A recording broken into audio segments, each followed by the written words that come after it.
बच्चों अस्सलाम वालेकुम। कैसे हैं आप? उम्मीद है आप ठीक होंगे। तो आपने जो लेक्चर आइसोमेरिज्म के बारे में सुना, आपने स्टडी किया उसको, आज हम उसी आइसोमेरिज्म के बारे में आज स्टडी करेंगे। और आज हम देखेंगे कि आइसोमर्स, हम नंबर ऑफ़ आइसोमर्स अगर मालूम करना चाहते हैं, नंबर ऑफ़ आइसोमर्स को हम कैलकुलेट करना चाहते हैं, तो फिर हमारे पास फार्मूला क्या होगा और किस तरह से आप नंबर ऑफ़ आइसोमर्स को कैलकुलेट करेंगे। तो इसके लिए मैं आपको कुछ सिंपल टिप्स एंड ट्रिक्स बताऊंगा कि जिससे आप नंबर ऑफ़ आइसोमर्स जो हैं वो मालूम कर सकते हैं। और नंबर ऑफ़ आइसोमर्स आपको एंट्री टेस्ट में, क्योंकि आप वहाँ पे जब आप एग्ज़ाम देंगे तो आपको पता है कि हमें लास्ट में टाइम नहीं होता है और हम वहाँ रफ में बैठ के मुख्तलिफ आइसोमर्स बनाए तो हमें काफ़ी सारा टाइम लग जाएगा और हमें तो वहाँ पे सिर्फ क्या होता है, नंबर ऑफ़ आइसोमर्स बताने होते हैं। तो ये कुछ कंफर्म फार्मूले हैं जो आप अप्लाई कर सकते हैं। सिंपली आपको ज़्यादातर आइसोमर्स मिलते हैं अल्केन्स के, अल्कीन्स के और अल्काइंस के। तो इसके लिए सबसे पहले आपको ट्रिक जो बतानी है बहुत सिंपल सी है, आपको समझ में, उम्मीद है आपको समझ में आ जाएगी। एक सिंपल फार्मूला यहाँ पर आप लिखेंगे ऊपर, फार्मूला टू डिटरमाइन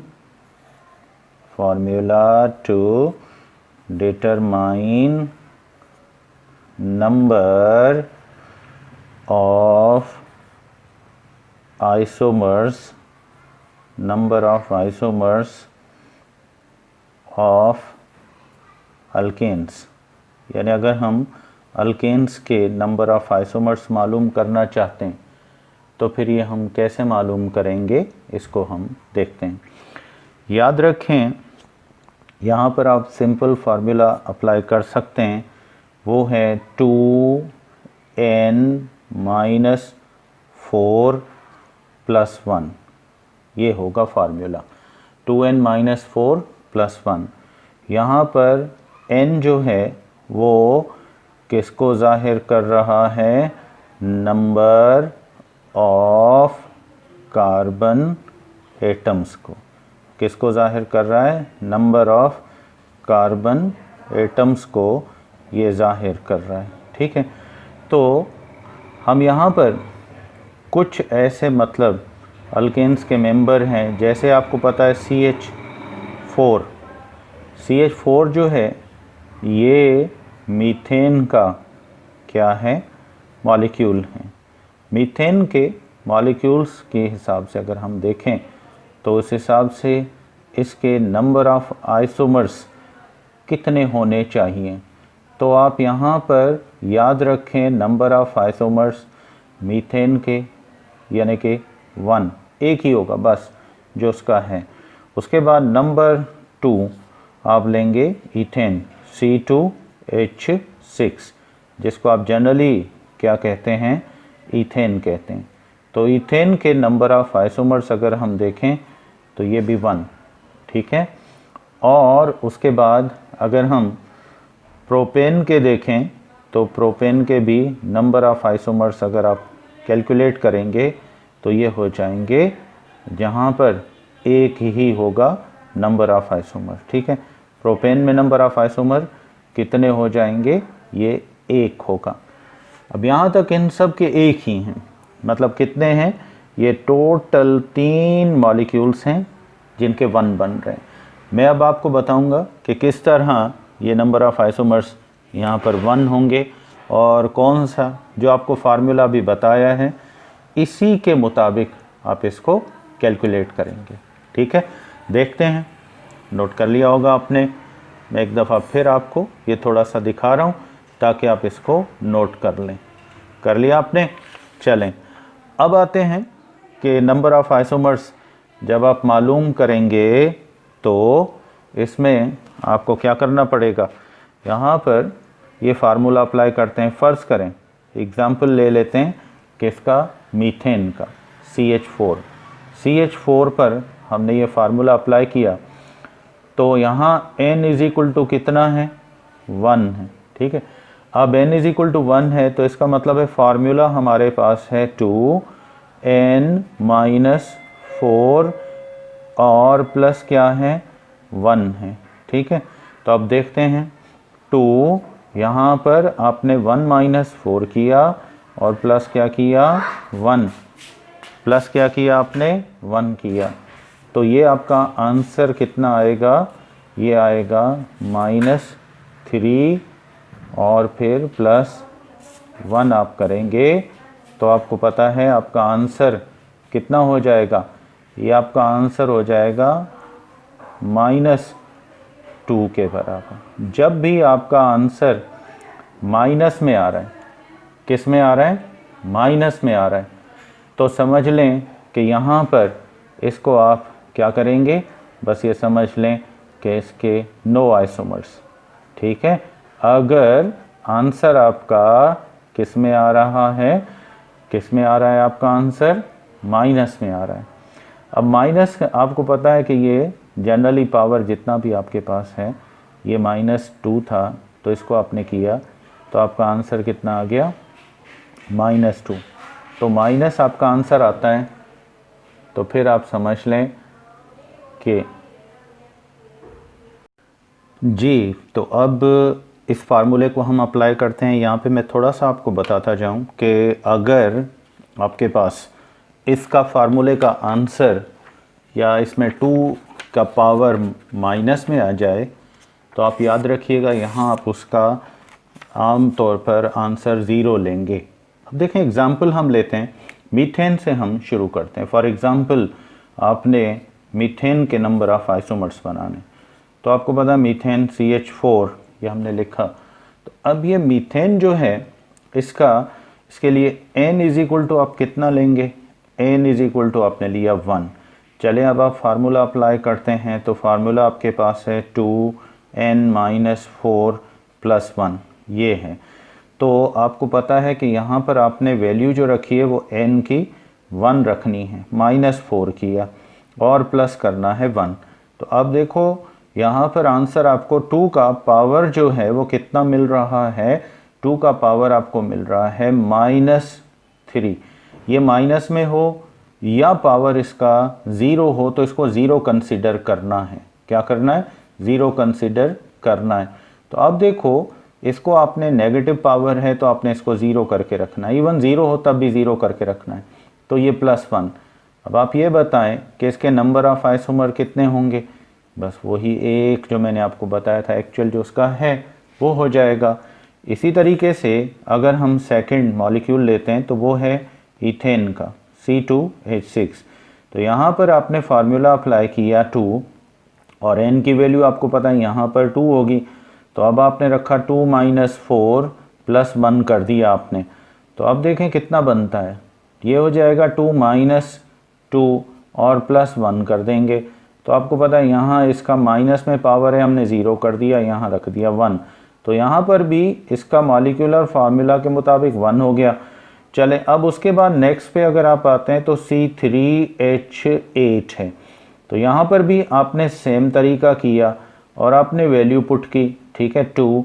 अब उसके पावर आपने रख दिया 3 माइनस कर दिया 4, तो आपको आंसर यहाँ पर कितना मिल रहा है, पावर का आपको आंसर मिल रहा है -1। तो ये आप याद रखें कि अगर यहाँ पर आपको पावर कितना मिला, ये मिला आपको -1, तब भी आप इसकी वैल्यू किस में रखेंगे, 0 करके रखेंगे, ठीक है। माइनस में जब तक वैल्यू आ रही है तो आप इसको 0 ही करके रखेंगे।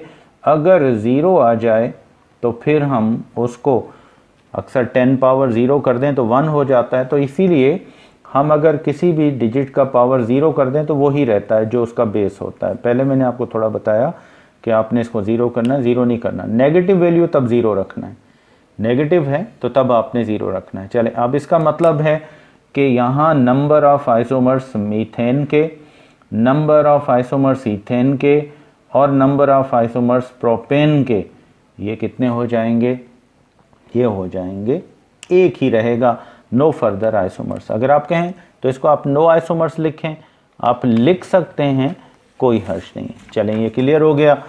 अब आते हैं नेक्स्ट की तरफ। नेक्स्ट अब हम जब प्रोसीड करते हैं प्रोपेन की तरफ, किसकी तरफ आप प्रोसीड करते हैं?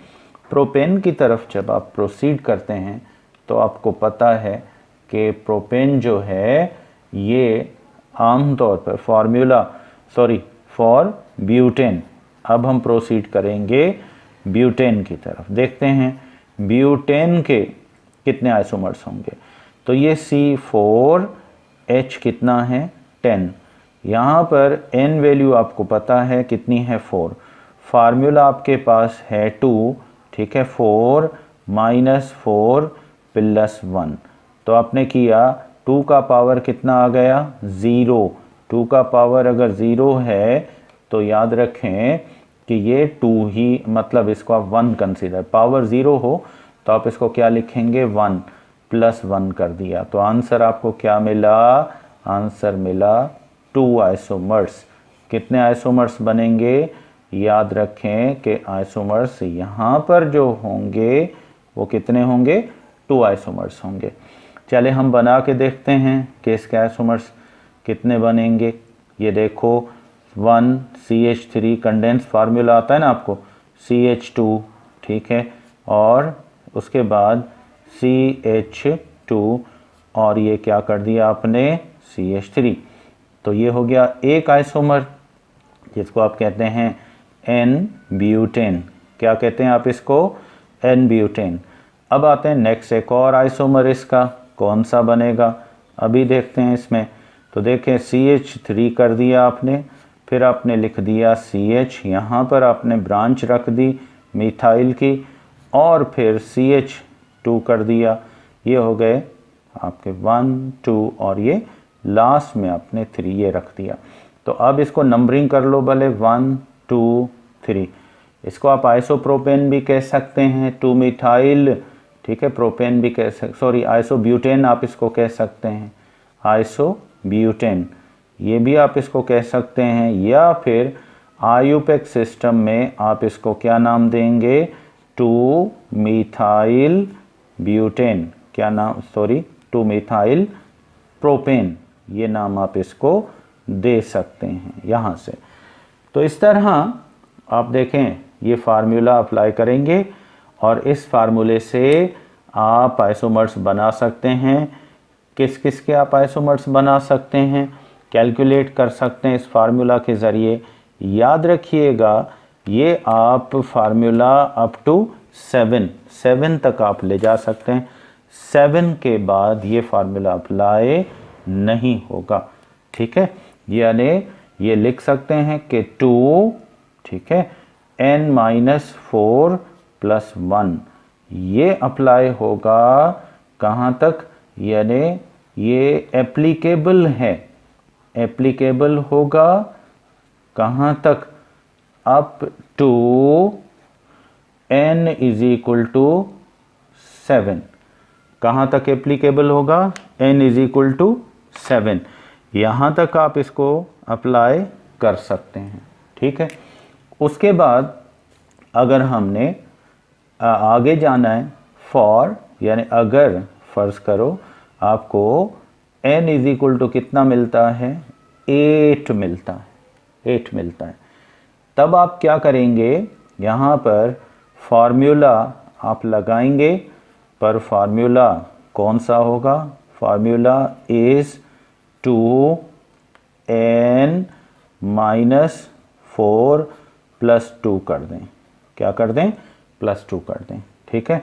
तो अगर आप यहाँ देखेंगे तो हमारे पास ये फार्मूला C8H18 है।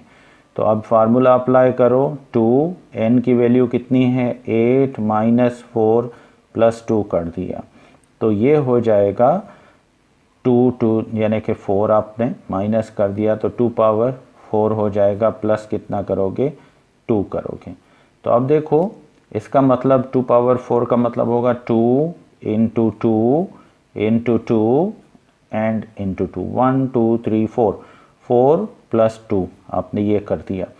तो 2 to the 4, 4 to the 8, 8 to the 16 + 1 आपने किया। Now it has how many isomers? ये हो गए 18 आइसोमर्स। कितने आइसोमर्स हो गए? 18 आइसोमर्स हो गए किसके? ऑक्टेन के। ठीक है, 18 आइसोमर्स फॉर ऑक्टेन। तो याद रखें जहाँ n इज इक्वल टू 8 हो वहाँ आप n-4 आप क्या करेंगे? +2 कर देंगे। ठीक है, क्लियर हो गया? चले अब आते हैं नेक्स्ट। ये फार्मूला सिर्फ किस पर अप्लाई होगा? ये अप्लाई होगा सिर्फ n इज इक्वल टू कितना है? 8, वहाँ अप्लाई करेंगे, बाकी पे अप्लाई नहीं होगा।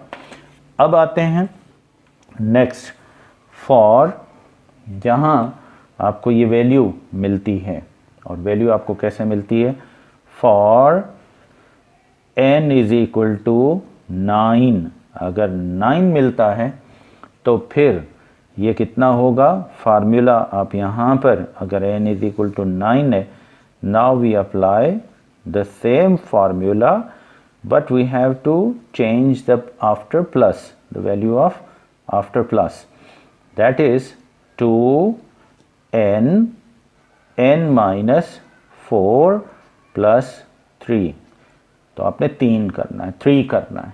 ठीक है, तो आप देखो कि आपके पास यहाँ ये है C9, उसके बाद H कितना हो गया? यानी 20। तो फार्मूला अप्लाई करते हैं। फार्मूला जब हम अप्लाई करते हैं तो ये बनता है 2, n का वैल्यू कितना है? 9, माइनस किया 4, प्लस करेंगे 3। तो आपको आंसर क्या मिलेगा? 2 इंटू 2 इंटू, ये देखो ये करोगे तो आंसर आपका आएगा 2 में से ये 5, ठीक है, +3 कर दोगे। अब देखो ये आंसर आ गया। अब देखते हैं 5 times 2 into 2 into 2 into 2 4 times हो गया, इंटू 2 5 टाइम्स हो गया, +3 कर दो। 2 टू द 4, 4 टू द 8, ठीक है, 2 8 द 16, और उसके बाद 2 16 द 32 +3। Now this is equal to 35। How many? 35 isomers. तो आप यहाँ पर देख सकते हैं कितने आइसोमर्स हैं? 35 आइसोमर्स हैं। तो आखिर में हम यहाँ पर अगर देखना चाहते हैं कि इसका नेक्स्ट का हमारे पास क्या होना चाहिए, नेक्स्ट वैल्यू क्या होनी चाहिए, नंबर ऑफ आइसोमर्स कितने होने चाहिए इनके लिए, तो आप यहाँ पर क्या करेंगे? एक छोटा सा सिंपल सा आप चार्ट बनाएंगे, और उस चार्ट में आपने क्या करना है? वैल्यू पुट करनी है, और वो वैल्यू आपको बताएगी कि n का, आप देखो n इज इक्वल टू 10 है, n इज इक्वल टू कितना है? अगर 10 है मीन्स यहाँ पर हमें ये C10 H22 ये मिला, ब्यूटेन, सॉरी ये है डिकेन। अब डिकेन के कितने आइसोमर्स होंगे? ये सारे आइसोमर्स टोटल कर लो, ये प्लस कर लो, सारे आइसोमर्स क्या कर लो? प्लस कर लो, तो आपको क्या मिल जाएंगे? इसके आइसोमर्स मिल जाएंगे। और इसके आपको पता है कि फर्स्ट जो थे सबका जनरली आइसोमर एक एक था। तो अब यहाँ फार्मूला आप कौन सा अप्लाई करेंगे? इसका बहुत आसान सा तरीका है, बहुत सिंपल सा तरीका है जो आप यूज़ कर सकते हैं। वो ये है कि from carbon number 1 up to carbon number 9, यहाँ पे नंबर ऑफ़ आइसोमर्स आप टोटल करें। ठीक है, क्या करें? टोटल करें। तो नंबर ऑफ़ आइसोमर्स अगर आप टोटल करेंगे तो ये बनते हैं यानी C1 to C9 सब का sum of isomers, sum of isomers, सारे आइसोमर्स का टोटल करो तो ये आपका बनता है 75 आइसोमर्स। क्या बनता है? 75 आइसोमर्स बनता है। ये आपका टोटल होगा।